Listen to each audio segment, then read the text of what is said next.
Good morning. It's pretty early, so I thought I'd ask a couple questions to make sure everyone's awake. So who here has used technology for note-taking in lecture? Just like a show of hands? Wow. Who here has used technology for something other than note-taking while in lecture? Even more hands? Wonderful. So while technology is becoming more and more prevalent in our university experience because of its versatility and its efficiency, it's also becoming more of a distraction. So let's take a look at how it's influenced our note-taking and maybe see if we can mitigate some of its negative effects. So the presence of technology has changed a lot in university, especially over the last couple of years, right? We went from just having a paper and pencil in front of us to having laptops, and now even further than that to like convertibles, iPads, detachables, and all these crazy devices. People use smartphones to record the audio video of lectures. Things have changed a lot.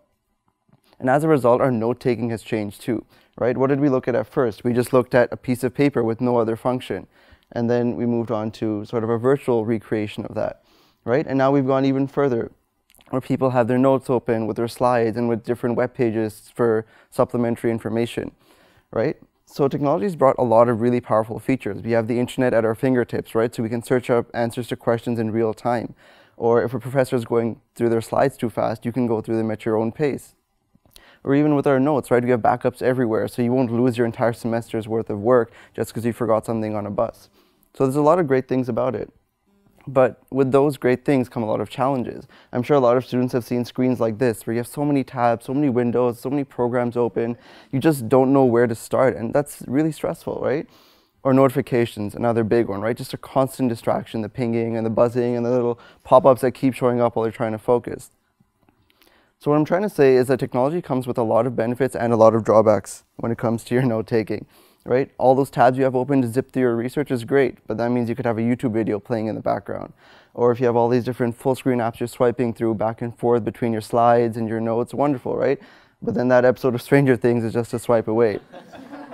And the problem with this is all of these things compete for your attention, right? And that's the fundamental obstacle here. We have limited attentional resources. And the way we try and deal with this is by filtering out any irrelevant information and just focusing on the stuff relevant to our goals. So we can either focus on one thing and do great on it, or try and juggle a bunch of things at once and then watch our performance suffer. So as an example, we'll walk through just a typical McMaster student taking notes in lecture. So if all the student is doing is taking notes, their attention is going towards that 100%, and you can see they have super detailed notes, right? This is probably the first week of the semester. As we move further down, right, let's say they have something like messages open or something. Now there's more things competing for their attention, right? And as a result, you can see their note-taking is getting a little worse, a little less detail, right? This is probably reading week. And then as we get even further through the semester, other students start to show up with distractions, like maybe someone's watching Netflix in the next row. And now there's even more things competing for your attention. So throughout all this, the thing that you should be focusing on, right, your notes, they're getting worse and worse because you have less and less resources to give towards it.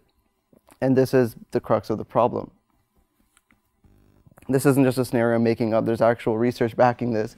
There was a study done on the effect of multitasking on lecture content comprehension, and they saw that when you were multitasking with a laptop, you did significantly worse in terms of understanding the material presented.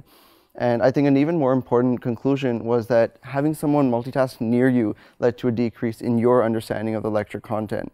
So when you're multitasking in class, not only are you negatively impacting your own learning and your own understanding, but also of those of the people around you. But all hope is not lost. There was a study done that looked at different psychological learning variables and their effect on laptop multitasking, and they saw that surprisingly self-regulation by far had the biggest correlation with a decrease in laptop multitasking. So even if you're not motivated to really work in the course, and even if you don't think you'll do as well as you want to, as long as you have the discipline to just stay focused and power through, you'll do well. Which I think is super encouraging, because even if it's one of those boring courses, as long as you're focused, and even if you don't have the motivation, you will get through it and you will be able to focus, which is wonderful. So what are some tangible ways to stay on track? I know I talked a lot about like theory and graphs, but like some things that work for me are things like social media feed blockers, right? They're in your extensions in Chrome and Safari that'll basically block out your Facebook or Twitter feed and put something like an inspirational quote instead. There's apps like Forest, where you can whitelist a bunch of sites, and then you start a timer, and it won't let you access those sites until a timer is done. Also super helpful in case you get weak. And the great thing about Forest is the company actually plants a tree every time you successfully complete a timer. So you're really helping the environment along with your own GPA. Outside of that, though, technology can be used not just to counter distractions, but as a benefit on its own, right? There's things like to-do lists, reminder apps, calendars. There's a lot of ways to use technology to help stay on track. And personally, for me, these things are the reason why I'm able to submit things on time and stay on top of all these commitments that I'm sure we all have. I guess the biggest takeaway from this should be that technology is fantastic, and by no means do I think it should be taken away from lecture halls or anything like that, right? It comes with a vast array of amazing features and advantages. The key, of course, is that we have to make sure that these features don't become distractions, right? Like, as I said, we have just those limited attentional resources, so we need to self-regulate so that we don't waste them on distractions.